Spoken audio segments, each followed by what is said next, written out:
Assalamu alaikum. Before the lockdown, we were doing negation exercise 1.8 page number 16 question number 2 वैसे तो अपन ने किए हैं पर फिर भी उसको एक बार रिवाइज कराने के लिए मेन है कि फॉर्मूलाज तुमको दोनों भी करना पड़ेगा। एक तो जो तुम्हारे प्रॉपर्टीज है प्लस जो नेगेशन के फॉर्मूलाज है उसके बिना ये पार्ट बिल्कुल हो नहीं पाएगा बेटा, थोड़ा ध्यान देंगे इसके लिए। ओके, क्वेश्चन नंबर 2 देखिए, exercise 1.8 question number 2। Okay, using the rules of negation right the negation of the following statements. Using the rule of negation, क्या बोला? Right the negation of the following statement बोला अपने को। First चीज क्या है? Negation of क्या बोला उसने? P and Q implies R. Now यहां पे मेन कनेक्टिविटी क्या दिखता है तुम्हारे को? First of all negation means, ये लाइन लिखने की जरूरत नहीं है, मैं सिर्फ तुम्हारे रेफरेंस के लिए लिखा हूं। P not of P if Q implies R बोला है उसने ना। यहां पे मेन कनेक्टिविटी क्या एंड है, एंड विल बिकम और दोनों पे नॉट लग जाएगा। इसको क्या बोलते हैं? नेगेशन ऑफ एंड है, मतलब नेगेशन ऑफ एंड है मतलब क्या होगा? कंजंक्शन। जस्टिफिकेशन देना जरूरी है, बेटर है, समझे? Justification is always necessary. Now, not P is already finished over here. और ये यहां पे मेन कनेक्टिविटी क्या है तुम्हारा? इम्प्लीकेशन है। सो इम्प्लीकेशन का क्या है? यहां पर रीजन तो नेगेशन ऑफ इम्प्लीकेशन है, पर इम्प्लीकेशन में क्या होता? If Q then R becomes क्या? Q एंड नॉट R, मतलब P एंड नॉट Q बन जाता है। so इसको बोलते हैं negation of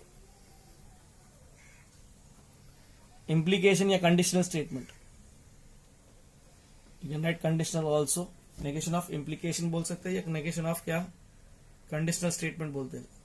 This is over, तुम्हारा पहला सम खत्म हो गया इसमें ना। फर्दर सिंप्लीफिकेशन जरूरी नहीं है इसमें। सेकेंड, इसमें फिर से बोला, क्या बोला था? सेकेंड क्वेश्चन क्या बोला उसने कि नेगेशन ऑफ क्या बोला उसने?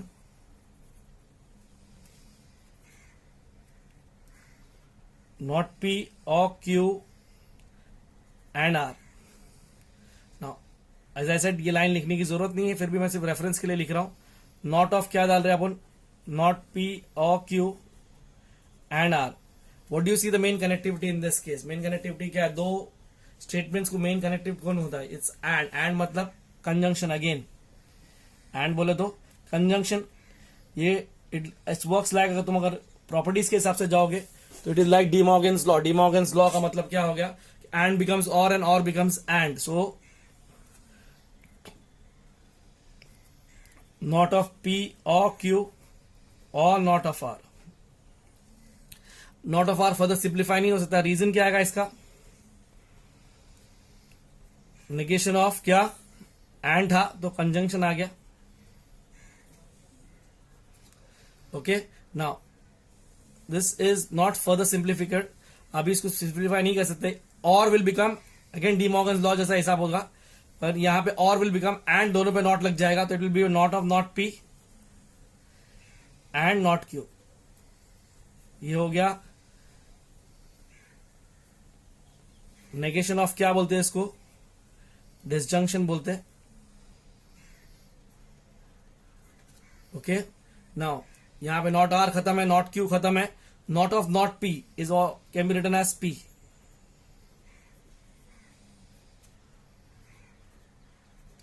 सो ये क्या हो गया? नेगेशन ऑफ नेगेशन हो गया।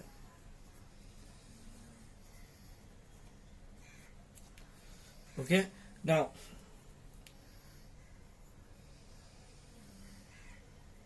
Similarly you have the third question also in this. समझे? थर्ड क्वेश्चन में क्या दिया हुआ है तुम्हारा? नेगेशन ऑफ क्या दिया हुआ है? अब मैं इसको नहीं करता, सिर्फ वर्बली करके दिखा देता हूं, या फिर चेक करो तुमको समझ में आया कि नहीं. एंड नॉट क्यू और P and not Q. If you see over here, if you see this in this case, तुमको दिख रहा है, इसमें क्या दिख रहा है तुम्हारे को कि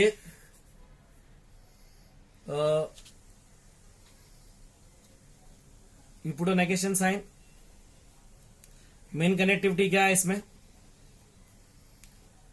मेन कनेक्टिविटी क्या है इसमें? इट इज और विल बिकम एंड, दोनों पे नॉट लग जाएगा, मतलब not of not P and not Q and not of P and not Q. Reason क्या है इसका? इसका रीजन और पे नेगेशन है, तो नेगेशन ऑफ, नॉर्मली इसमें डिमॉर्गन्स लॉ बोलेंगे, इसको नेगेशन ऑफ यहां पे क्या बोलेंगे? डिसजंक्शन बोलेंगे. नाउ अगेन नॉट ऑफ, ये एंड है, एंड में दो और लगेगा, ये भी एंड है, इसमें और लगेगा, so it will be what?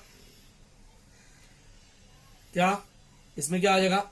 Not of not P और not of not Q and not of P और नॉट ऑफ नॉट Q. दोनों तरफ भी एक ही रीजन है कि दोनों तरफ एंड पे इस्तेमाल हुआ है, तो जैसा वन रीजन है, अगर ये एंड होता वो और होता तो नेगेशन ऑफ डिसजंक्शन और नेगेशन ऑफ कंजंक्शन भी आता. नेगेशन ऑफ क्या बोलते हैं इसको? कंजंक्शन बोलते हैं इसको. Last not of not P will become P और not of not Q will become Q. ये खत्म. एंड ये नॉट ऑफ P और ये हो जाएगा Q. ये तुम्हारा हो गया negation of negation. So this is, you move on to next question over here. Next question says what? Without using the truth table. ना इसके बेसिस पे तुम्हारे जो प्रॉब्लम सेट के अंदर जो क्वेश्चंस है, प्रॉब्लम सेट के अंदर जो क्वेश्चंस है उसको तुम सिंप्लीफाई करने की कोशिश करो, समझे? प्रॉब्लम सेट में जितने भी क्वेश्चंस हो गए, जो नहीं आएंगे you can ask me through WhatsApp. Now the next question is what? Third one. क्या बोला है? Without using the truth table, show that P and Q or not P is logically equivalent to P and Q. If you see the left hand side in this case, P and Q